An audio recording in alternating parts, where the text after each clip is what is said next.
Magandang hapon mula sa DOST Pag-asa. Ito po ang ating weather update ngayong Martes, March 31, 2026. Ito na po yung huling araw ng Martes. At ang nakakaapekto po sa atin, unang-una ay yung ridge of high pressure area. Ito pong ridge of high pressure area, ito yung tinatawag natin na extension ng high pressure area na nakapwesto po banda dito sa northeastern part ng ating bansa. Yung ridge po, yan yung extension at umaabot po yan dito sa northern part ng ating bansa. Ibig po sabihin ng high pressure area ay pababa yung hangin. So from upper part ng ating atmosphere, pabagsak, sinking yung air. Unlike kapag low pressure area, yung hangin naman ay paakyat. At kapag paakyat po yung hangin, ang nadudulot po nito ay mga cloud formation. Kaya kapag low pressure area, mataas yung tsansa ng pag-ulan. Pero kapag ridge of high pressure area po or high pressure area, ay mababa yung tsansa ng mga pag-ulan at wala rin po tayong makikita ng mga kaulapan na posibleng magdulot ng mga pagbaha at pagbuo ng lupa. At makikita rin po natin dito sa satellite image ay wala pong masyadong mga kaulapan, lalo na dito sa northern part ng Luzon. Ganun din naman dito sa Metro Manila at sa natitirang bahagi ng ating bansa ay mababa din yung tsansa ng mga pag-ulan at wala rin tayong nakikita ng mga kaulapan na may potensyal na magdulot ng mga pagbaha at pagguho ng lupa. Pero, wag po rin po natin alisin yung tsansa ng mga localized thunderstorms. During daytime, may mga posible po na evaporation na magganap, lalo na dito sa paligid ng ating mga katubigan. At yung mga formation ng kaulapan na yun, kung saan po yun matapat, ay posibleng magdulot ito ng mga panandaliang pag-ulan lamang. Also, for a certain cases lamang po, halimbawa, dito sa Palawan, may ilang munisipyo lang na posibleng makaranas ng panandalihang mga pag-ulan. Itong mga kaulapan po na nandito ay hindi naman po natin nakikita na ito ay mag-move dito sa ating papunta dito sa Mindanao sa mga susunod na 1 hanggang 2 araw. Pero may potential po ito na umabot din dito pa rin sa eastern part ng Mindanao pero mababa pa rin po yung tsansa. Magdulot ito ng malawakang mga pagbaha. So, yung tinatawag din po natin dito ay yung easterly wave. Pero meron pong tayong study na wino-workout na eventually, hopefully, ay ma-consider din po natin as isa sa mga weather systems natin dito sa Pilipinas.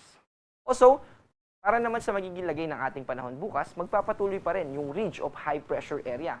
Kaya naman, mananatiling mababa yung tsansa ng mga pag-ulan sa northern part ng Luzon. Ganun din naman, dito sa Metro Manila at sa natitirang bahagi ng Luzon, kasama yung Palawan, mababa din po yung tsansa ng mga pag-ulan. And again, posible pa rin yung mga localized thunderstorms. Ang agwat ng temperatura dito sa Metro Manila ay 24 to 33, sa Tuguegarao naman ay 24 to 35 at sa Legazpi ay 24 to 32 degrees Celsius. Dito naman sa Visayas at ganun din dito sa Mindanao, magpapatuloy yung mababang tsansa ng mga pag-ulan. At ang agwat ng temperatura dito sa Puerto Princesa ay 24 to 32, sa Iloilo naman ay 26 to 31, sa Cebu ay 25 to 32, at sa Davao ay 24 to 33. At para sa ating babala patungkol sa malalakas na mga pag-alon, wala po tayong nakataas na gale warning. Ibig po sabihin, malayang makakapaglayag yung mga kababayan natin na mga isda at seafarers. Pero kung maliit na sasakyang mga bangka lang na maliliit o na yung ating gagamitin para mangisda, mag-ingat pa rin po tayo dahil yung mga thunderstorms na maliit yung tsansa na magkaroon pero posible pa rin po na magkaroon ay posibleng makaantala sa ating paglalayag. Ang pinakamataas na wave height na posible nating ma-encounter ay hanggang 1.8 meters lamang po. Dahil yung matataas ay tipong 4.5 meters.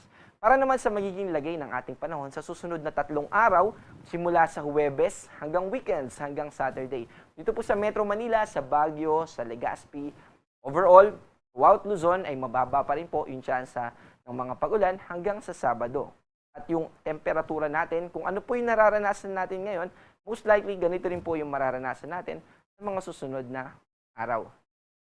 3 to 5 days po. Ganun din po, dito sa Visayas, sa Metro Cebu, Iloilo at Tacloban, mababa din yung tsansa ng mga pag-ulan. Pero, tulad po ng binanggit natin kanina, yung mga kaulapan sa eastern part ng Mindanao, yung nag-move from east to west, papalapit sa eastern part ng Mindanao, ay may potential na magdulot ng mga maulap na kalangitan, kaya bahagyang tataas yung tsansa ng mga pag-ulan natin dito sa Davao. Kasama din po dyan yung Caraga region, Davao del Sur, Davao del Norte, basically yung eastern part ng Mindanao. via Friday and Saturday ay may potential na maging maulap at mataas yung tsansa ng mga pag-ulan. Pero sa Thursday naman po, hapon pa po ito posible. Unti-unti po, Thursday bago matapos yung araw ay nakikita natin na posibleng lumapit yung mga kaulapan na ito. Pero dito sa Cagayan de Oro at Zamboanga City, basically yung natitirang bahagi ng Mindanao ay mababa rin yung tsansa ng mga pag-ulan. Ang inaasahan po natin na dami ng bagyo for this month of coming month ng April ay 0 hanggang 1. So, posibleng wala overall. At posible naman may tsansa na may isang pumasok or mamuo na bagyo sa loob ng ating Philippine Area of Responsibility. Ang ating araw ay lulubog mamayang 6:08 ng hapon at muling sisikat bukas sa ganap na 5:52 ng umaga. Ako po si John Manalo, ang panahon ay nagbabago kaya maging handa at alerto.